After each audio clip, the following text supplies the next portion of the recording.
لبیک اللہم لبیک۔ حج کا لفظی معنی ہوتا ہے قصد کرنا یا ارادہ کرنا، اور اصطلاح میں شریعت کے مقرر دنوں میں مخصوص مقامات پر حاضر ہو کر مقررہ عبادات کی ادائیگی کو حج کہتے ہیں۔ یہ بنیادی ارکان میں سے ایک رکن ہے۔ قرآن مجید میں اللہ تعالیٰ فرماتے ہیں وَلِلَّهِ عَلَى النَّاسِ حِجُّ الْبَيْتِ مَنِ اسْتَطَاعَ إِلَيْهِ سَبِيلًا وَمَنْ كَفَرَ فَإِنَّ اللَّهَ غَنِيٌّ عَنِ الْعَالَمِينَ، اور لوگوں پر اللہ کا یہ حق ہے کہ جو اس کے گھر تک پہنچنے کی استطاعت رکھتا ہو وہ اس کا حج کرے، اور جس نے انکار کیا یعنی استطاعت کے باوجود نہ گیا تو بے شک اللہ تعالیٰ جہان والوں سے بے نیاز ہے۔ اور استطاعت سے مراد راستے کا سامان اور سواری کا انتظام ہے۔ راستے کا سامان اور سواری کا انتظام۔ عبداللہ بن عمر کہتے ہیں رسول اللہ صلی اللہ علیہ وسلم نے فرمایا بنی الاسلام علی خمس شہادت اللہ الہ الا اللہ وان محمد رسول اللہ واقام الصلاۃ وایتاء الزکاۃ والحج وصوم رمضان، صحیح بخاری۔ اسلام کی بنیاد 5 چیزوں پر ہے۔ اس بات کی گواہی دینا کہ اللہ تعالیٰ کے سوا کوئی معبود نہیں، اور یہ کہ محمد صلی اللہ علیہ وسلم اللہ تعالیٰ کے رسول ہیں، نماز قائم کرنا، زکوٰۃ ادا کرنا، حج کرنا اور رمضان کے روزے رکھنا۔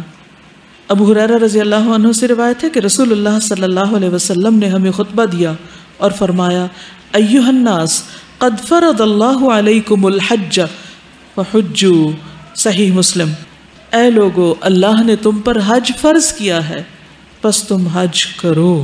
لیکن یہ فرض زندگی میں ایک بار ہے، اس لیے ایک اور حدیث میں آتا ہے الحج مرۃ واحدہ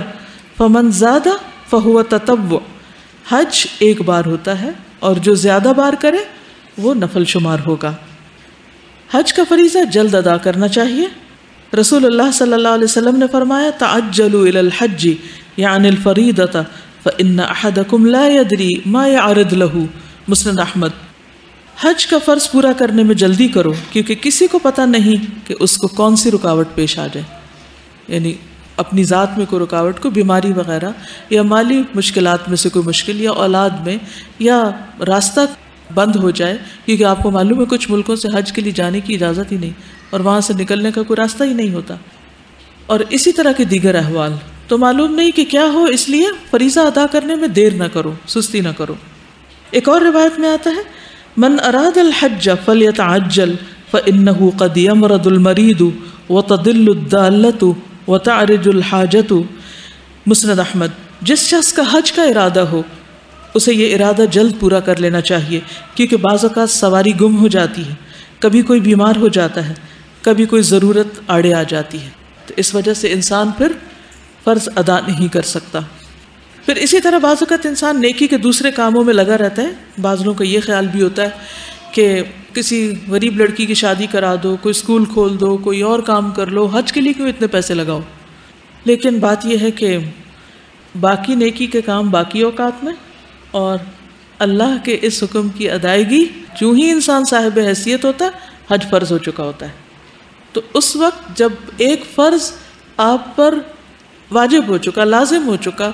ذمے آ چکا، تو اس وقت اس طرح کی باتیں نہیں سوچنی چاہیے۔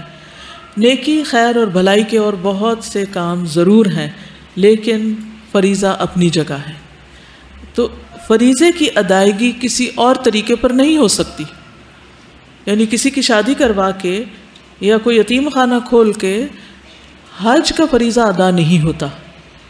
حج کا فریضہ حج کی ادائیگی سے ہی ہوتا ہے، اس لیے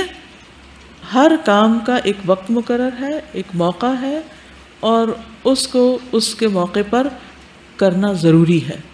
اگر انسان اس موقع پر وہ کام نہیں کرتا تو اس کی وجہ سے پھر اور بہت سی خرابیاں پیدا ہونے لگتی ہیں، اور وہ خرابیاں جب عام ہو جاتی ہیں تو یتیم خانے بھی بند ہو جاتے ہیں اور باقی نیکی کے کام بھی بکھر کے رہ جاتے ہیں۔ تو خلاصہ یہی ہے کہ انسان کو کسی بھی قسم کی رکاوٹ پیش آنے سے پہلے فریضہ ادا کر لینا چاہیے۔ دوسری نیکیاں اپنی جگہ، لیکن فریضہ اپنی جگہ، اور باقی اپنی صحت، سلامتی، خیر اور عافیت اور بھلائی، دعاؤں کی قبولیت اور دیگر فوائد کے لیے انسان جب بھی اسے